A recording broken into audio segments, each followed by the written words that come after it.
موسیٰ سے درخت کے ذریعے خطاب فرمایا تو خطاب کیسے ممکن ہو گیا؟ جب پروردگار عالم درخت کو اپنے خطاب کا وسیلہ بنا سکتا ہے تو اپنے بندے کو اپنے خطاب کا وسیلہ کیوں نہیں بنا ہے؟ صغیرہ گناہ کبیرہ گناہ کفر ہے، خود ہی باقی رکھ کے لیس فی جبتی سوال یہ بول سکتے ہیں زیادہ سے زیادہ۔ مقام بہت بلند ہو گیا، جو شخصیات بزرگوں سے ظاہر ہوتے ہیں اسے معلوم ہوتا ہے کہ ہم معمولی پیروں سے وابستہ نہیں ہیں، ہم مقام اتصال میں پہنچنے والے پیروں سے ہماری نسبت کا دامن بنا ہوا ہے۔ ہمارے لیے ایک نسبت کی پختگی کا ثبوت ہے اس میں، اس سے بڑھ کر نہ اس میں رشد ہے، نہ ہدایت ہے، نہ اس میں ہمارے لیے پیروی ہے، نہ اس میں ہمارے لیے نمونہ ہے۔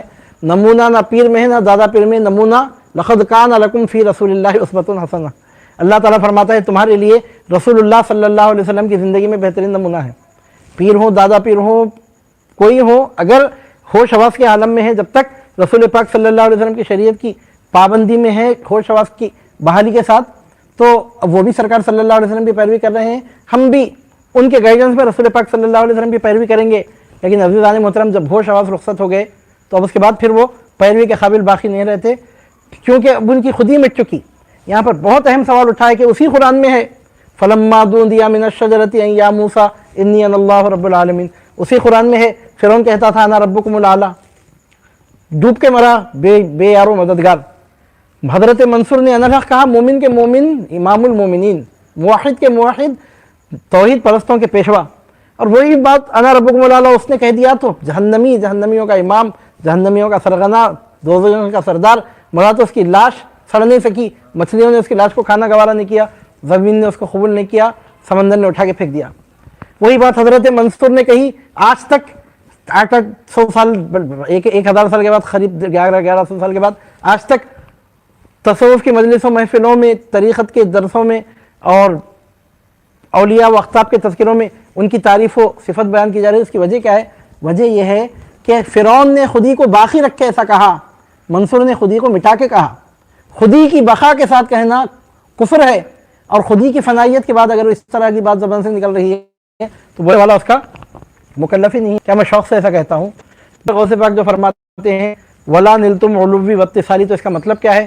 اس کا یہ مطلب نہ لیا جائے کہ دوسرے اقطاب کے لیے، دوسرے اولیاء کے لیے اتصال کی منزل نہیں ہے، ان کے لیے بھی اتصال کی منزل ہے، اس فرق کے ساتھ ہے کہ بڑے نے نکلا تو تم اتصال کی منزل کو نہیں پہنچ سکتے۔ کا مطلب کیا؟ اس منزل میں جب تم چلے جاتے ہو تو ہوش حواس کو قابو میں نہیں رکھ سکتے۔ یہ شرف تنہا عبد القادر گیلانی کے لیے ہے کہ اس مقام پر جانے کے بعد بھی زبان پر بھی قابو ہے، عقل و شعور پر بھی قابو ہے، بلکہ فرماتے ہیں کہ اپنے آپ پر قابو ہے نہیں۔ اگر حسین منصور نے میرے وقت کو پا لیا ہوتا تو میں اس کے پاؤں کو شریعت کے حدود سے پھسلنے نہیں دیتا تھا۔ یعنی مطلب یہ کہ مجھے خود سنبھلنا بھی آتا ہے، جس کا ہاتھ پکڑو اس کو سنبھلنا بھی آتا ہے۔ خود سنبھل کے رہ جانا یہ بڑی کمال کی بات نہیں ہے۔ عزیزان محترم فرماتے ہیں نشا پلا کے گرنا تو سب کو آتا ہے، مزہ تو جب ہے کہ گرتوں کو تھام لے ساقی۔ فرماتے ہیں کہ اگر میرے دور میں منصور حلاد ہوتے تو میں ان کو تھام لیتا۔ اور یہاں پر آپ کا یہ ارشاد گرامی جو ہے یہ انتہائی ادب اور سابقہ بزرگوں کے احترام کو باقی رکھتے ہوئے پھر آپ نے اپنے مقام غوثیت کبریٰ کے پرچم کو بلند فرمایا اس مقام پر، اس ارشاد گرامی کے ذریعے۔ اب میں بھی نام نہیں لیتا کون کون تھے، اب سوء ادبی نہ ہو، آپ سمجھ جائیے کہ حضرت منصور کے دور میں کون کون تھے۔ فرمانے کا مطلب ہے جتنے تھے ان کو جتنا تھامنا آتا ہے اس سے بڑھ کے تھامنا مجھے آتا ہے، مطلب یہ نکلتا ہے اس کا۔ جتنے اولیاء و عارفین مقربین تھے وہ جو بھی تھے سب قدموں میں سر جھکانے والے تھے۔ عزیزان محترم تو یہاں سرکار غوث پاک فرماتے ہیں وَلَا نِلْتُمْ عُلُوِّ وَاتصَّالِ، اس کا یہ مطلب نہ لیا جائے کہ تم کو مقام اتصال میسر نہ ہوگا، یہ مطلب نہیں ہے۔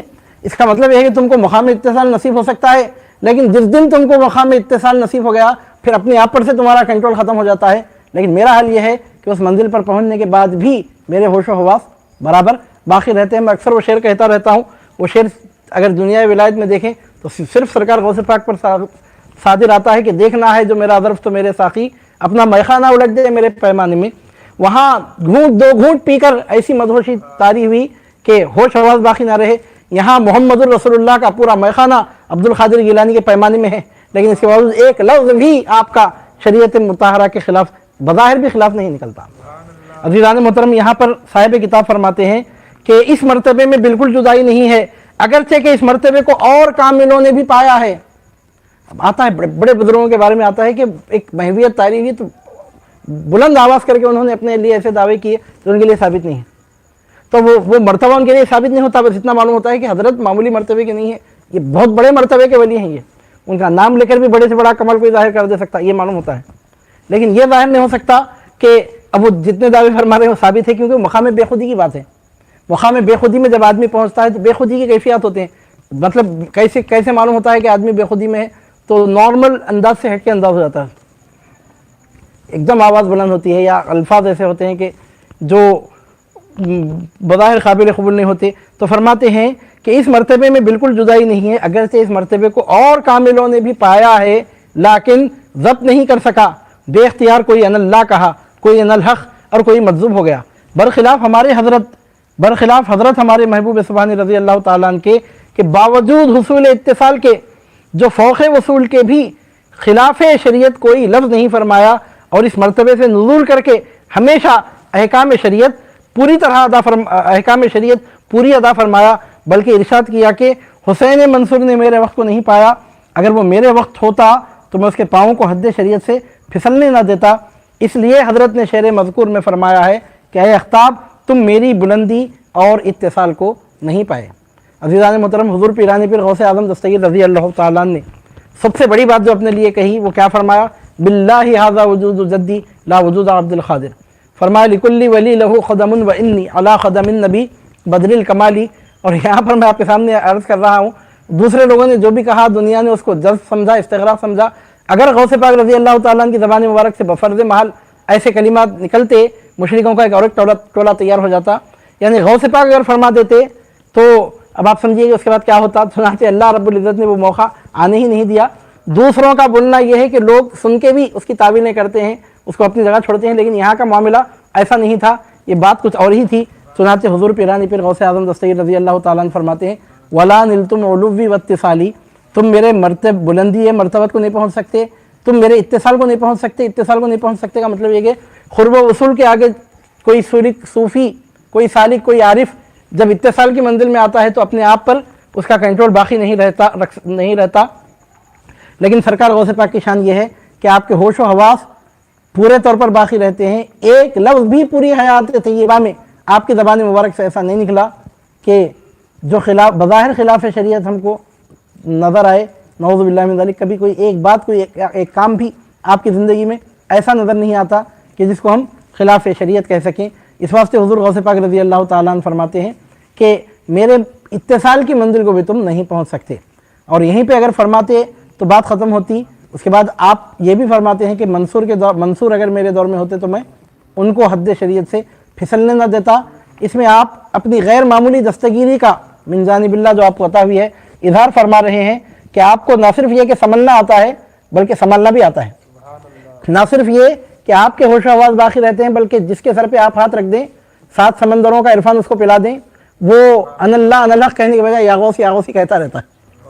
تو فرماتے ہیں کہ مجھے سمجھنا بھی آتا ہے، سنبھالنا بھی آتا ہے. ہم اپنی خدمتوں پر جتنا عرض کریں کم ہے کہ نبی ملے تو سید المرسلین صلی اللہ علیہ وسلم جو شفاعت کبریٰ کا تاج پہن کر شفاعت فرمانے والے ہیں، اور دستگیر ملے تو ایسے دستگیر کہ جب وہ ہاتھ پکڑ لیں ابلیس کی پوری ذریت اگر زور لگا لے تو کامیابی نصیب نہیں ہوتی. اور غوث پاک اپنے مرید کو ایسا تھامتے ہیں کہ مرتے وقت ابلیس اور ابلیسیوں کو ان کی زندگی بھر کی کوششوں کی ناکامی کا منہ دکھاتے ہوئے نہ صرف یہ کہ وہ کلمہ پڑھ کے دنیا سے رخصت ہوتا ہے بلکہ توبہ کر کے دنیا سے رخصت ہوتا ہے. التائب من الذنب کمن لا ذنب لہ کی بشارتیں لے کے دنیا سے رخصت ہوتا ہے. تو در حقیقت سرکار غوث پاک رضی اللہ تعالیٰ نے یہاں اپنی سرکار بڑے پیر نے یہاں اپنے ظرف کا، اپنے اعلیٰ ترین تحمل کا مظاہرہ فرمایا ہے. گویا یہاں پر آپ نے اپنی دستگیری کا مظاہرہ فرمایا ہے. چنانچہ فرماتے ہیں شربتم فضلتی من بعد سکری ولا نلتم علوی واتصالی، تم نے میری بچی ہوئی شراب میرے مست ہو جانے کے بعد پی ہے، لہذا اب نہ تم میرے مرتبے کی بلندی کو پہنچ سکتے ہو اور نہ میرے اتصال کی منزل کو تم پہنچ سکتے ہو.